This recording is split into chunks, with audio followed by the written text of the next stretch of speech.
اے علی تمہارے اوپر ایمان لانا، تم سے محبت کرنا ایمان ہے اور تم سے بغض کرنا کفر ہے۔ حضرت نے فرمایا اگر یہ حدیث سمجھ میں آتی ہے تو یہ حدیث خود بخود سمجھ میں آ جاتی ہے، جو علی سے محبت کرے گا وہی جنت میں جائے گا، جو علی سے بغض رکھے گا وہی دوزخ میں جائے گا۔ محفل ختم ہو گئی، ابا سلط ہربی میرے مولا کے ساتھ ساتھ ہیں۔ جیسے ہی بیت الشرف میں پہنچے ابا سلط نے کہا مولا کیا یہی جواب تھا؟ حضرت نے فرمایا یہ ان کے لیے جواب تھا، تمہارے لیے ایک اور جواب بھی ہے۔ صلوات بھیجے محمد و آل محمد پر۔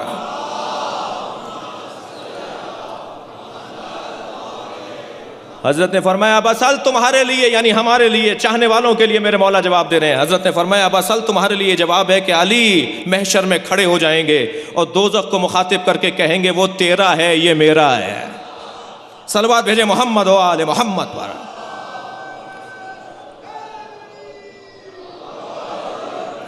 اس زمانے میں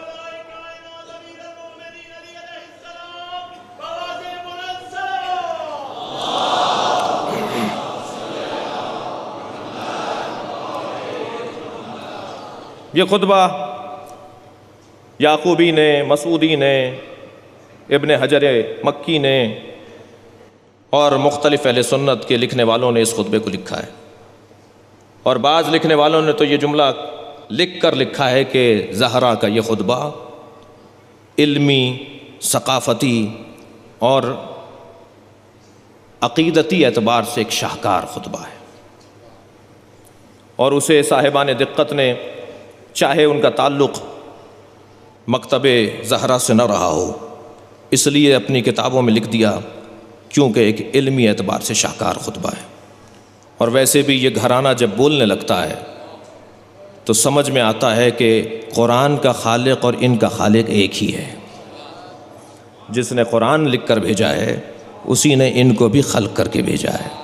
اور اس انداز سے ایک پیغام یہاں دیتا ہوا گزروں کہ عزیزان گرامی، فن کو کبھی موت نہیں آتی۔ جتنا ہم فن کی طرف توجہ دیں گے اتنا ہماری عمر بھی اس فن کی وجہ سے طویل ہوتی چلی جائے گی، اور وہ فن نثری اعتبار سے ہو یا نظمی اعتبار سے ہو۔ اگر ہم بولنے کا فن اور اپنی بات کو منتقل کرنے کا فن جانتے ہوں تو کبھی ہمیں موت نہیں آئے گی، اور ان دونوں چیزوں میں بھی جو نظم کو زندگی حاصل ہے وہ نثر کو حاصل نہیں ہے۔ نظم کی حیات بڑی لمبی ہے۔ میں یہی والی تقریر اگر کل کر دوں گا تو آپ میں سے بہت سے کہیں گے کہ بھول گئے، دوبارہ وہی باتیں کر رہے ہیں، لیکن میر تکلم سے بار بار کہتے ہیں کہ وہی کلام سنائیے۔ صلوات بھیجیں ذرا محمد و آل محمد پر۔ مجمع بہت بڑا ہے مگر صلوات کی آواز پوری نہیں آتی۔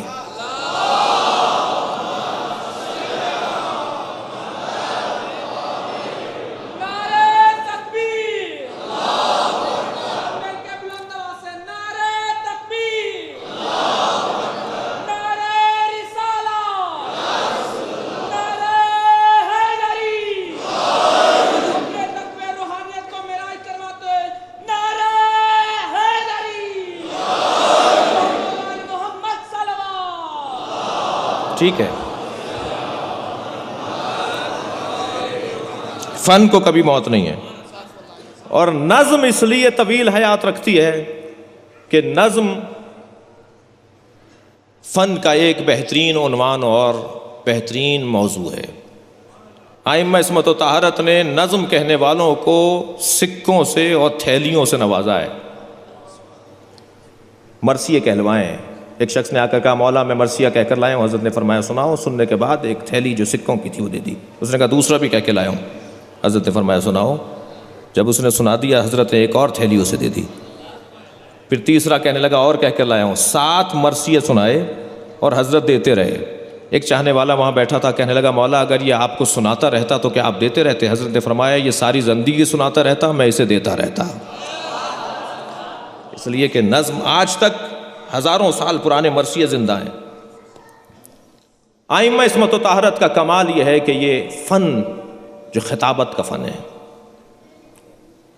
انا اخطب الخطباء، مولا کائنات فرما رہے ہیں میں خطیبوں میں سب سے بڑا خطیب ہوں، مجھ سے بڑا کوئی خطیب نہیں ہے۔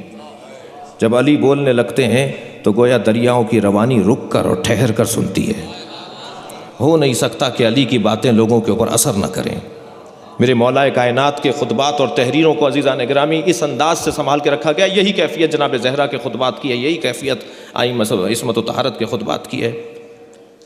محمد ابن ابی بکر کو بصر میں مروا دیا گیا، شہید کروا دیا گیا، مگر امیر شام نے پیغام یہ دیا خبردار محمد کو بھی جلا دینا، محمد کا سامان بھی جلا دینا، لیکن محمد کے پاس کوئی کاغذ کا ٹکڑا بھی ملے تو اسے مت جلانا۔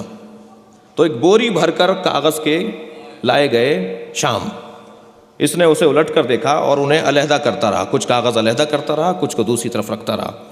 پوچھا یہ کیا کر رہے ہو؟ کہا ان خطوں میں علی کی تحریروں کو ڈھونڈ رہا ہوں، اور ان تحریروں کو علیحدہ کرنے کے بعد کہا باقی کاغذ جلا دو اور علی کی تحریروں کو محفوظ رکھو۔ تو وہ کہنے لگا کہ یہ علی کی تحریروں کو، تم تو علی کے دشمن ہو، علی کی تحریروں کو محفوظ کر رہے ہو؟ کہنے لگے تمہیں نہیں پتہ ان تحریروں میں حکومت چلانے کے بہترین اصول لکھے ہوئے ہیں۔ کوئی حاکم کامیاب اگر ہونا چاہتا ہے تو اسے علی بن ابی طالب کی تحریروں کو پڑھنا پڑے گا۔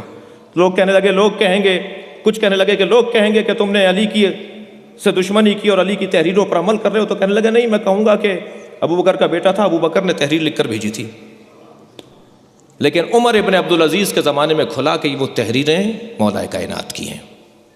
جیسے جیسے دور بڑھتا رہا، فن کو موت حاصل نہیں ہے، فن مرتا نہیں ہے۔ عزیزان گرامی، اس گھرانے کا اگر عباس جیسا بچہ مولا کائنات سے لعاب لے لے تو بولنے میں ایسا ہی ہو جاتا ہے جیسے علی بول رہا ہو۔ میں آپ کو اگر آمادہ ہیں تو حضرت عباس کا خطبہ سناتا ہوا گزر جاؤں؟ اللہ اکبر، تھک رہے ہیں؟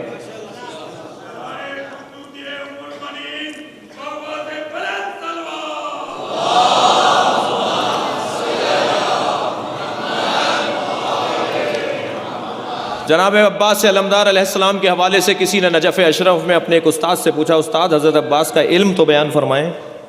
فرمانے لگے ان کی شجاعت مشہور ہے لیکن ان کے علم کے بارے میں ہمارے پاس روایت نہیں ہے۔ دوسرے دن جب درس شروع ہونے لگا تو معلوم یہ ہوا کہ استاد حضرت عباس کی حرم میں ہیں۔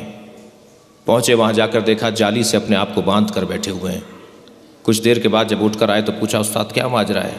کہنے لگے بستر خواب پر جب گیا تو میں نے دیکھا خواب میں کہ نبی کی محفل ہے، علی نبی کے ساتھ بیٹھے ہیں، میں بھی اس مجمع میں موجود ہوں جو نبی کی محفل میں موجود ہے۔ اسی اثنا میں انبیاء کرام آنا شروع ہوئے، نبی نے ان کا احترام کیا اور ایک مرتبہ آواز آئی کہ عباس محفل میں آ رہے ہیں۔ اور جب یہ جملہ سنا کہ عباس علمدار محفل پیغمبر میں آ رہے ہیں تو نہ صرف نبی کھڑے ہوئے بلکہ دروازے تک عباس کو لینے کے لیے گئے اور لا کر اپنے برابر میں بٹھایا۔ اور پھر جو صف بندھی ہوئی تھی مصافحہ کرنے والوں کی، جب میری نوبت آئی کہ میں مولا سے مصافحہ کروں اور جب سرکار کی خدمت میں پہنچا تو حضرت نے فرمایا تم تو ہمارے علم کے بارے میں کچھ نہیں جانتے، تمہارے پاس تو ہمارے علم کی کوئی مثال نہیں ہے۔ اس پر مجھے احساس ہوا کہ میں نے حضرت کو ناراض کیا، میں اپنا علم بڑھاؤں کہ حضرت کا علم کیا تھا۔ عزیزان گرامی، لفافہ بتا دیتا ہے کہ مضمون نامہ کیا ہے۔ حضرت عباس کا ایک خطبہ ہی بتا سکتا ہے کہ حضرت عباس کا علم کیا تھا۔ اور سرکار حضرت عباس سے ارشاد فرمائیں کہ جیسے رسول اللہ نے میرے بابا علی کو علم دیا ایسے ہی میرے بابا علی نے مجھے علم عطا کیا ہے، اور کیفیت زقن زقہ کی ہے۔ توجہ چاہوں گا، جیسے ایک پرندہ اپنے بچے کو دانہ دیتا ہے ایسے ہی میرے بابا علی نے مجھے علم عطا کیا ہے۔ اب میرے مولا امام حسین فرما رہے ہیں، اس خاندان کے بولنے کا انداز دیکھیے، جناب زہرا بول رہی ہیں، مولا کائنات فرما رہے ہیں، اور حضرت عباس علمدار اگر ارشاد فرمائیں تو وہی لب و لہجہ ہے جو زہرا اور علی کا لہجہ ہے۔ امام حسین سن 60 ہجری میں جب مکے کو ترک کر رہے ہیں، آواز دے کر کہا عباس حاجیوں کو بتاؤ کہ ہم مکہ کیوں چھوڑ کر جا رہے ہیں۔ اب حضرت عباس حاجیوں کو بتانے کے لیے کہ مکہ کیوں چھوڑ کر جا رہے ہیں، اتنے بڑے مجمع کے اندر کہاں کھڑے ہو کر خطاب کریں؟ بہت سارے لوگ یہاں بیٹھے ہوئے ہیں، بعض علاقوں کے اندر ہمارے چھتوں پر، ہمارے گھروں کی چھتوں پر علم لگے ہوئے ہوتے ہیں، خاص طور پر پاکستان کے اندر جب آپ کسی چھت پر علم لگا ہوا دیکھتے ہیں تو کون یاد آتا ہے؟ حضرت عباس یاد آتے ہیں۔ زائرین سے خاص طور پر علماء کرام سے عرض کروں گا کہ اپنے گھروں کی چھتوں پر علم لگوائیے۔ توجہ چاہ رہا ہوں، اس سرزمین پاکستان پر علم نے تشیع کو روکا ہے۔ توجہ چاہوں گا، سندھ کے ایک علاقے کے اندر 600 گھر ہندوؤں کے فاقے ہو رہے ہیں۔ ایک گروہ پہنچ جاتا ہے اور جا کر کہتا ہے کہ ہم یہاں اسکول بنوا دیں گے، ہسپتال بنوا دیں گے، راشن لگوا دیں گے، مسلمان ہو جاؤ۔ لا الہ الا اللہ محمد الرسول اللہ تک کلمہ پڑھوا دیا، اسکول بنوا دیا، راشن تقسیم کر دیا، پیسے دے دیے، کپڑے دلوا دیے۔ جب ان کو پیسے دینے والا ان کا بڑا آیا وزٹ کرنے کے لیے تو اس نے دیکھا کہ 200 سال پرانا پیڑ علم لگا ہوا ہے۔ وہ ہندوؤں سے کہنے لگا یہ کیا لگا ہوا ہے؟ کہنے لگے کہ یہ حضرت عباس کا علم ہے اسی پاکستان کے اندر میرے عزیزو۔ تو کہنے لگے آئندہ ہم امداد جب دیں گے جب یہ علم ہٹاؤ گے۔ تو کہنے لگے ہم اسلام چھوڑنے کو تیار ہیں، عباس کو چھوڑنے کو تیار نہیں ہیں۔ تب آپ پر فریضہ بنتا تھا، تب آپ پر فریضہ بنتا تھا، بھیا یہ چٹکلے نہیں بیان کر رہا، پاکستان کے حالات کو اگر بہتر کرنا ہے تو ہمیں اسی رستے پر چلنا پڑے گا۔ صلوات بھیجے محمد و آل محمد پر۔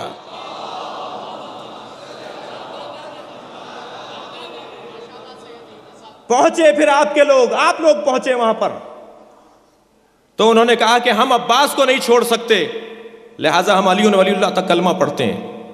وہ آج پوری آبادی مومنین کی آبادی ہے۔ علم کو دیکھ کر جب اسی ایران کے اندر امامہ اتارا جانے لگا، شاہ کے دور میں علماء سے بدتمیزیاں ہونے لگیں۔ شاہ کے افراد علماء کے سر سے امامہ کھینچ لیتے تھے، بے ادبیاں کرتے تھے، تو حضرت آیت اللہ خمینی نے آ کر فتویٰ دیا، حکم دیا کہ جو امامہ نہیں پہنتا اس پر بھی امامہ پہننا لازم ہے۔ اتنا امامہ پہنو، تم بتاؤ کہ تم میں استقامت زیادہ ہے یا اتارنے والوں میں ہمت زیادہ ہے۔ پاکستان میں علم کی توہین ہو رہی ہے، بار بار لگا کر بتاؤ کہ ان میں دم زیادہ ہے یا تم میں دم زیادہ ہے۔ بے ادبیاں ہو رہی ہیں، اپنی عقیدت کا اظہار کریں، اس گھرانے سے اپنی محبت کا اظہار کریں، دم بتائے گا کہ کس میں زیادہ ہے۔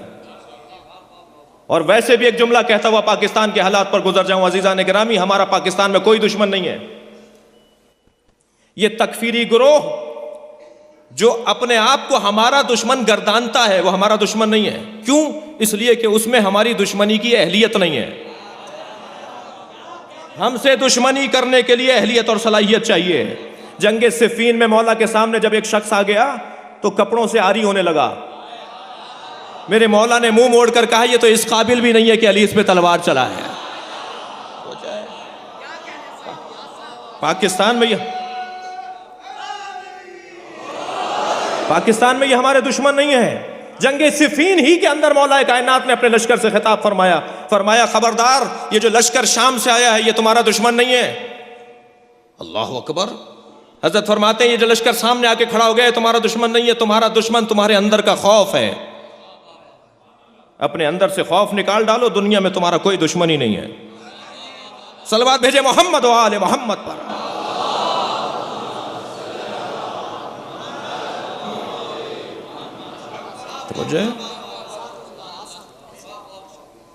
اب حضرت عباس، مجلس طویل ہو رہی ہے، علماء کرام بھی بسم اللہ بولیں تو میں بسم اللہ کروں۔ اب حضرت عباس کہاں جا کے خطبہ دیں؟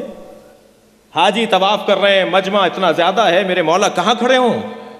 عباس نے خانہ کعبہ کی چھت کو منبر بنا دیا۔ میرے مولا خانہ کعبہ کی چھت پر جا کر کھڑے ہو گئے۔ صلوات بھیجیں ذرا محمد و آل محمد پر۔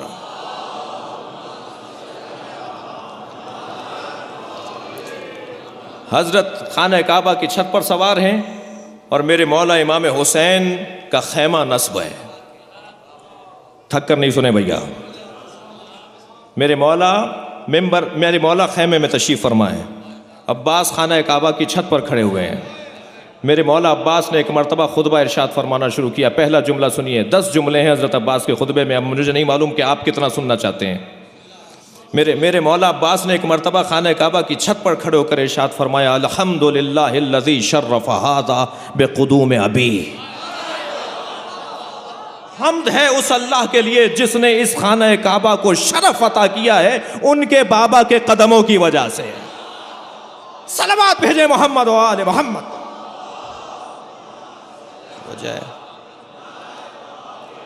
اللہ اکبر. بھائی جملوں کا لطف لیجئے, ایسے ہی جلدی جلدی نہیں گزرے ہیں.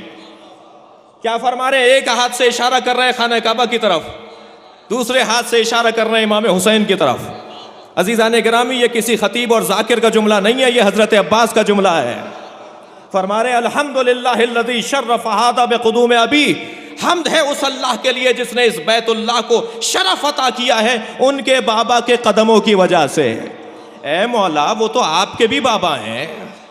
اللہ اکبر, ادب عباس تو دیکھیے. مولا, وہ تو آپ کے بھی بابا ہیں. عجب نہیں جواب آئے, حسین بیٹھے ہیں. اللہ اکبر, ان کے بابا کے قدموں کی وجہ سے اللہ نے اسے شرف عطا کیا ہے. اس کے بعد دوسرا جملہ ارشاد فرماتے ہیں من کانا بالامس بیتن, جو کل تک صرف اینٹوں اور پتھروں کا گھر تھا. تھک کر نہیں سنے بھائی, تھوڑا ہاں ہوں کریں, گردنیں ہلاتے رہیں. کل تک جو اینٹوں اور پتھروں کا گھر تھا, اصبح قبلتن, وہ قبلہ بنا ہی علی کی وجہ سے.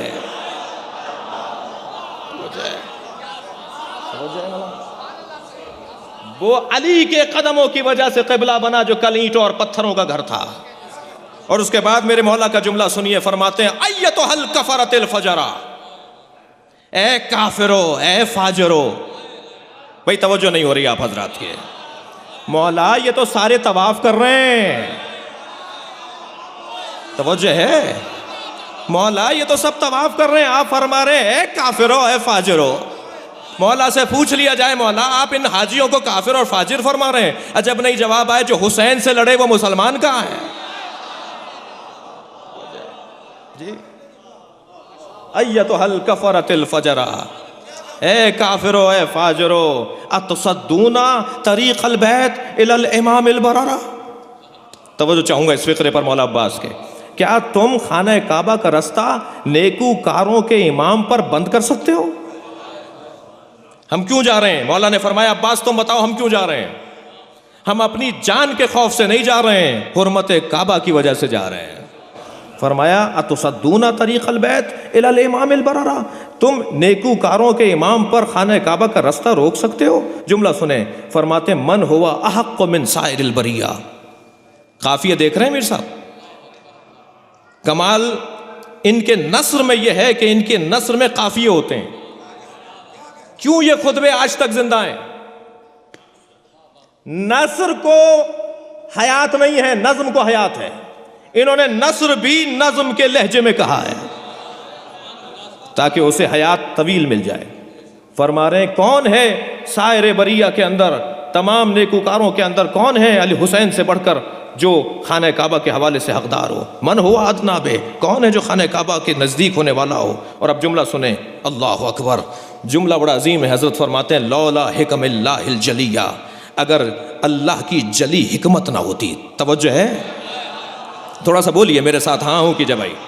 اگر حکمت الہی, جلی حکمت الہیہ نہ ہوتی, وہ اسرارہ العلیٰ, اور اللہ کے بلند اسرار اور رموز نہ ہوتے, وہ اختبارہ البریہ, اور اگر لوگوں کے امتحان میں مبتلا ہونے کا خوف نہ ہوتا.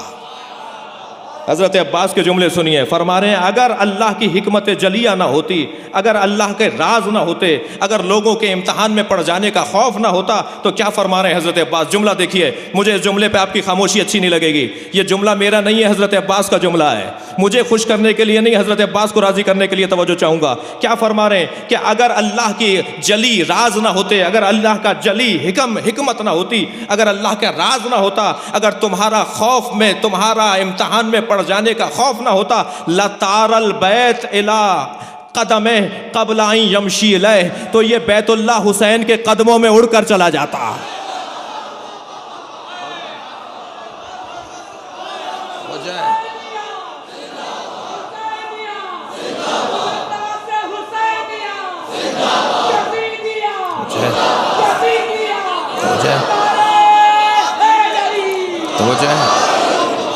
اس سے پہلے کہ حسین خانہ کعبہ کی طرف بڑھتے, کعبہ حسین کے پیروں میں آ جاتا.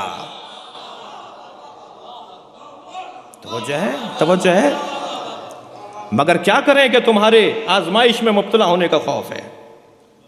قد استلم الناس الحجرہ, حضرت عباس کا جملہ دیکھیں, لوگ حجر اسود کو استلام کرتے ہیں, والحجر یستلم یدہ، اور حجر اسود ہے جو حسین کے ہاتھوں کا بوسہ لیتا ہے۔ میرے مولا عباس کے جملے۔ اس کے بعد جملہ سنیں، وَلَوْ لَمْ تَكُنْ مَشِيَّةَ مَوْلَائی، اگر حسین کی اجازت ہوتی۔ صلوات بھیجے ذرا محمد و آل محمد پر۔ نہیں، آپ کی صلوات بلند نہیں ہے۔ اللہم صل علی محمد و آل محمد۔ توجہ ہے، اللہ اکبر، اللہ اکبر۔